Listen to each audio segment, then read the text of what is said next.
लड़की ने बिना सोचे एक बाल्टी पानी फेंक दी, लेकिन वह धार एक प्रेशर कट्टर में बदल गई और पहाड़ में 100 मीटर का छेद कर दिया।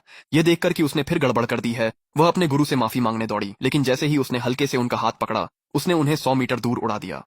गुस्से में आकर उसके गुरु ने उसे लोहार खाने में काम करने की सजा दी, लेकिन जब वह 9,90,000वां वार करने लगी तो उसका प्रहार इतना जबरदस्त था कि उसने पहाड़ को ही चीर दिया। एक विशाल चट्टान उसे कुचलने ही वाली थी, लेकिन अगले ही पल कुछ और भी अविश्वसनीय हुआ। ऐसा होने पर वह पहाड़ से नीचे उतर गई। उसके गुरु ने उसे 2 उपकरण दिए और अपने परिवार को खोजने के लिए भेज दिया। जैसे ही वह नीचे उतरी, उसने देखा कि 4 गुरु एक महिला को मारने की कोशिश कर रहे हैं। झांग प्रमुख, तुमने बहुत अच्छी तरह छुप कर रखा है। किसान के भेष में मैं भी तुम्हें मुश्किल से पहचान पाया। तुम लोग कौन हो? तुम लोग 3 दिन और 3 रातों से मेरा पीछा कर रहे हो, क्योंकि तुमने कांग मिंग की दिव्य भाला सौंपने से इनकार कर दिया। क्या तुम लोग मुंह परिवार से हो? अब समझ में आया? बहुत देर हो चुकी है। यह बात यमराज से पूछ लेना। यहाँ ना तो कोई गांव है और न ही कोई सराय। चाहे तुम मर भी जाओ, कोई तुम्हारी लाश नहीं ढूंढ पाएगा। ये तीनों कम से कम 7वें स्तर के हैं। मैं तो सिर्फ 6ठे स्तर की हूँ। आज मैं यहीं मर जाऊंगी। कितनी बुरी किस्मत है। मैं डाकुओं से घिर गई हूँ। कोई है क्या? साहब, सच में मैं जासूसी नहीं कर रही थी।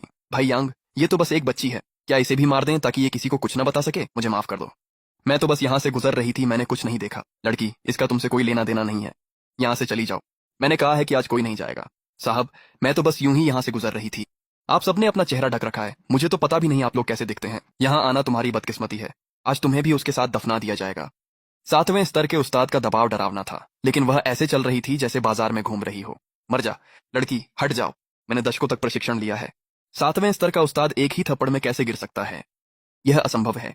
उसने एक ही बार में 7वें स्तर के उस्ताद को घायल कर दिया है। वह कम से कम 8वें स्तर की होगी। तुम जमीन पर क्यों पड़े हो? उठो और मुझे धोखा देने की कोशिश मत करो। गुरुजी, हम तो अंधे थे।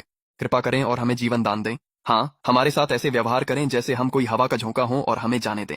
आपने एक ही थप्पड़ में 7वें स्तर के उस्ताद को हरा दिया है। शायद आप 9वें स्तर से भी ऊपर पहुंच चुकी हैं। मुझे किसी महान विशेषज्ञ समझ लिया गया है। फिलहाल मैं अभिनय जारी रखूंगी। अगर तुम लोग फिर से मिले तो हर बार तुम्हें पीटूंगी। अब इसे ले जाओ और यहाँ से निकल जाओ। जी, हम आपकी शिक्षाओं का पालन करेंगे। हम अभी तुरंत जा रहे हैं। आखिरकार वे चले गए। मैं तो डर के मारे लगभग मर ही गया था। मुझे बचाने के लिए बहुत बहुत धन्यवाद महान गुरुजी। कोई बात नहीं, ये कम से कम 8वें स्तर की तो जरूर होंगी। इनकी मदद से हमें मुंह परिवार से डरने की जरूरत नहीं पड़ेगी। ये कहाँ जा रही हैं? ये शादीशुदा है। मेरा बेटा हैंडसम है, अभी तक कुंवारा है, और अगर इनसे शादी हो जाए तो इन्हें बहुत दौलत मिलेगी। हैंडसम और बहुत बड़ी दौलत वाला। क्या ख्याल है? नहीं। मुँह क्यों यूं? तुम क्या सोच रही हो? तुम बदला लेने के लिए नीचे आई हो। प्रस्ताव के लिए धन्यवाद, लेकिन मेरी पहले से सगाई हो चुकी है। मैं जा रही हूँ। भाई यांग, क्या तुम ठीक हो? मैं भाई यांग, क्या वो मर गया? उसने उत्तर के सबसे बड़े गुरु को एक थप्पड़ में मार डाला। सब कुछ बदलने वाला है। सर, एक युवती आई है जो खुद को मुचेंगतियान की बेटी बताती है। वो आपसे मिलना चाहती है। भाई चेंगतियान की बेटी? उसे अंदर भेजो। वही है। तो ये जाहिर होता है कि वही जांग परिवार की मुखिया है। क्यों यूं? जांग मुखिया को अपना सम्मान